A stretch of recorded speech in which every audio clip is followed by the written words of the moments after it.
Hello and welcome back to the Father and Son Pastime Podcast. I'm Patrick. I'm Kevin. How Not are you? Patrick's dad this time, but he is my dad.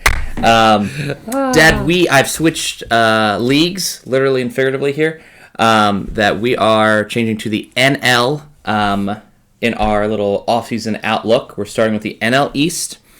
Which team should we start with? Let's go with the Braves. Okay. And since they won, and they've been a consistent winner, and they had such a fantastic second half for the second year in a row, let's go with them. Okay. Yes, 2021 World Series champions, not 2022. Did not even return to the World Series, despite having Ronald Acuna, despite having the Rookie of the Year, Money Mike, and the runner-up of Rookie of the Year, Spencer Strider. A lot of positives in Atlanta. The only hole that I can see in the offseason is Dansby Swanson. Yes. My prediction is he does not re-sign in Atlanta. We'll get to that, obviously, the top 50 free agents later on this afternoon. But everyone else, I mean, the Atlanta Braves are a great organization where they lock up people they want to keep, which is why I don't think Dansby's coming back. Same thing with Freddie. He went a different way because they didn't lock him up. Yeah, they did a lot of that at the beginning of the year. Yeah. So that was a good move. They are really lock stock in the bullpen and the rotation. I don't see them being, honestly, big players at all this offseason. They are currently at, I think, their largest payroll in franchise history without re-signing Dansby Swanson. So I don't see them really having an active offseason at all. No real big-name links. No real big-name contracts. No real big-name trades. Dad? I'm with you. I think Atlanta is one of those folks that once they find somebody that they want to lock up for a while, they do at a young age. So they have them for their future plans. I think Atlanta, again, strong minor league and scouting system. They go out, do real well in the international market. One of the keys to the successful teams. You kind of like to watch them play just because exciting young team. I think they'll be a playoff team for many years to come. Good. I agree. I think it's like a very set team. Probably the team in the division that needs to do the least in order to come back to the playoffs.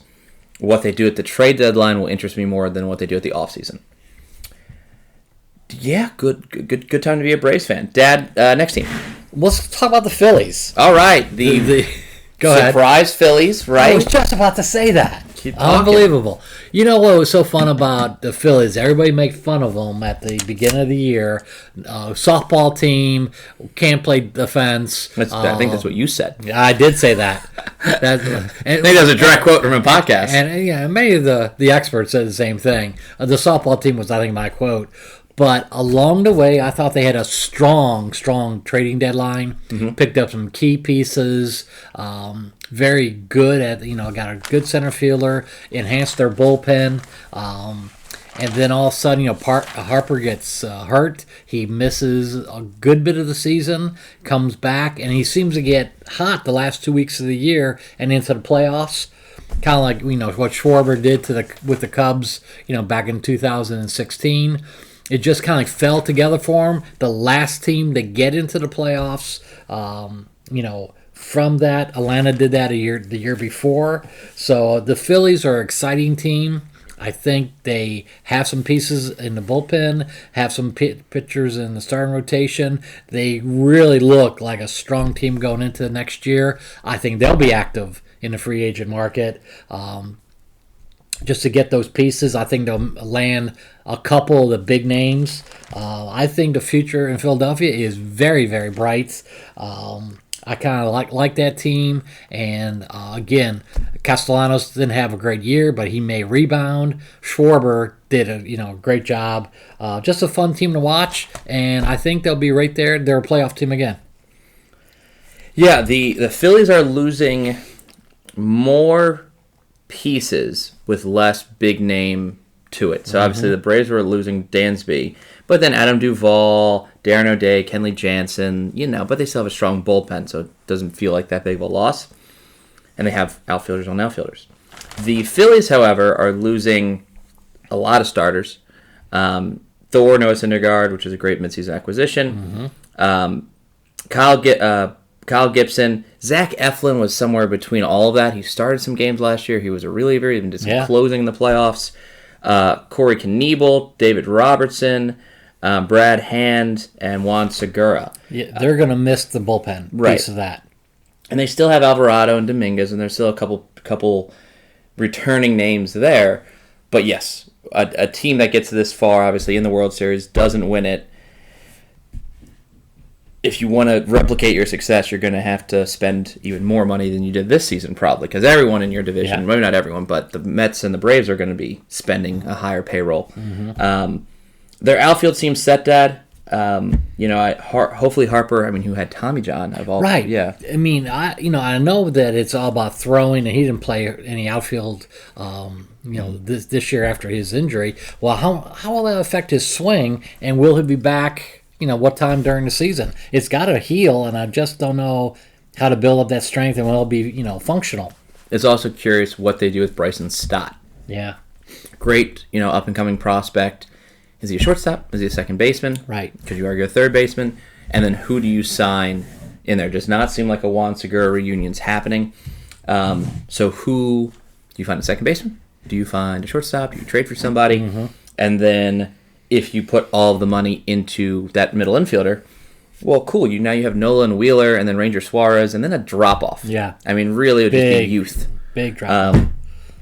They have to be conscious with. They have a large payroll, and they're probably going to be in the luxury tax, bracket this year. So how much money does Philadelphia spend? Does getting to the World Series and losing make them the most hungry, dog at the bowl, and they're going to spend whatever they can? Or is it like, that was their best shot, and we can't spend any more money? Yeah. So I'm very curious. It was good for Philly. Everyone's saying Philadelphia had a fantastic October. The Eagles were perfect. Mm-hmm. Philly had fun once they got down to November. There's just been a lot of losses. The World Series. But it's a good time to be a sports fan in Philadelphia, which is a very sports-related town. They really follow their pro athletes very, very closely. And again, for the city of Philadelphia, you couldn't ask for a better fall. At least through October. Do you want to stick with the big three and now do the Mets? Do the Mets. All right. Now, again, Marlins have Sandy Alcantara. They have some, fantastic pieces. There's a drop-off after these top three teams. Sorry, Miami fans. I'm not wearing my Hanley Ramirez t-shirt. The Mets are an interesting team. And they always will be as long as Steve Cohen is their owner. Yes. They don't give a shit about the luxury tax. I think that needs to be outright said. They'll spend $300 million, $350, $400 million. It doesn't matter. But at some point, to the average baseball fan, it matters. Seriously, how much are you willing to spend for a title? Ticket prices and everything else. You ended up, tied, right, in the NL East last year, and the tiebreaker went to the Braves, and you were out the first round. How much money are you willing to spend for that exact thing to happen again? Do you, just like the Yankees have to deal with Judge, Mets have to deal with the DeGrom problem. Is Jacob DeGrom, who is clearly one of the best pitchers out there, when healthy, how much is he actually worth, knowing those question marks? I think that's their first thing they have to address. Obviously, they went out and got, hear the trumpets Diaz, Edwin Diaz, and he's locked down their closer role for the next 5 years. That's fantastic. But they really have to consider where else is their money going to go. Yeah. They got some holes, in the offense as well. Yes. Depth pieces and everything else. They're not a perfect team by any stretch of imagination, but I think, again, money is no object, so you got to put that in the equation. How much are they willing to battle for the power of New York and to get to the World Series? They tasted the playoffs. How much of a push will they make to get to World Series? They're staying, keep this in mind, all that money, they're still paying Cano. They still have Bobby Bonilla Day. So there's these people that aren't even in baseball anymore still getting paid by the Mets. What are they willing to actually pay for their opening day payroll? There could be some trades moving on. There's a plethora of catchers. One's very youthful and 20 years old, and James McCann, who has not found his bat since being a Met.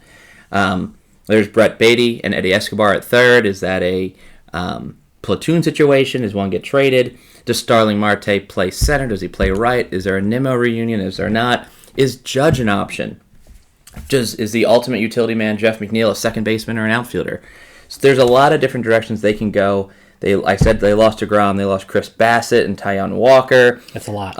Nimmo, obviously the big name, and tons of people in their bullpen. Michael Givens, Seth Lugo, Adam Ottavino, and Trevor Williams. Not to mention Dom Smith, who just never flourished in his role with the Mets. A lot of holes. Out of those three teams, the Mets have the biggest holes, but they also have the most money to go fill those holes. Mm-hmm. So what's your 1, 2, 3 next year, Dad? You're going to like this. Phillies win. Phillies number 1 in the division. Yeah. They go from 87 wins to 100? Yep. Whoa. And then Atlanta, then the Mets. In a dogfight. I hope the Mets are listening to this. A dogfight of the division. Because that's enough motivation for the Mets to go spend all the money. Because they can't come in third. Because they came in second and problems. They have the manager of the year, Buck Showalter. But why did they play chicken at the trade deadline, knowing full well they had to go all in? Maybe it was Icarus. Maybe they were overconfident. I don't know. They added, what, Vogie and another piece? Well, they were going to go Contreras and... a lot of people stayed away from Contreras. That was too high of an asking price. But apparently, from what I read, the deal was almost consummated of Robertson and Contreras to the Mets for a handful of their farm folks, but they pulled out the last minute, thinking that Cubs ripped them off last year for the Baez deal, and they didn't make that deal happen, and that's why that deal with Contreras with other teams, the deadline just ran out. But the Mets was kind of holding the Cubs hostage. It just didn't happen. There's rumors that they could set a Major League Baseball record for most Cy Youngs on a team, as Verlander and DeGrom are both linked to them, where it would be a very old three. Yeah. It really would be the oldest, 1, 2, 3 in baseball. Get your ice packs out. Verlander's a workhorse. It doesn't make any sense. Comeback player of the year. Yeah. Mets are going to be very interesting. I think DeGrom stays, Nimmo moves on. But we'll get to that bridge. Dad, do you want to go the clear fourth place winner, Miami, or the bottom of the barrel Nats? I go bottom of the barrel since that's one of my specialties. Talk to me about the Nats, Dad. You know what? You gotta, it took a great deal of chutzpah to do what they did at the trade deadline. They knew they were going to be a pretty bad team with their superstars, and then they said, you know what? Let's just start at the bottom and work our way up. The trade they made with the Padres, they got 5 very good prospects. And C.J. Abrams, yeah. Yeah, with the outfielder. He's coming up. Yeah, he's not. He's very good. He'll probably by the end of the year he'll be in Washington. Mm-hmm. Very good college player, by the way. But anyway, they really fortified their farm system because that was in shambles as well. Mm-hmm. They have a real strong system coming up now.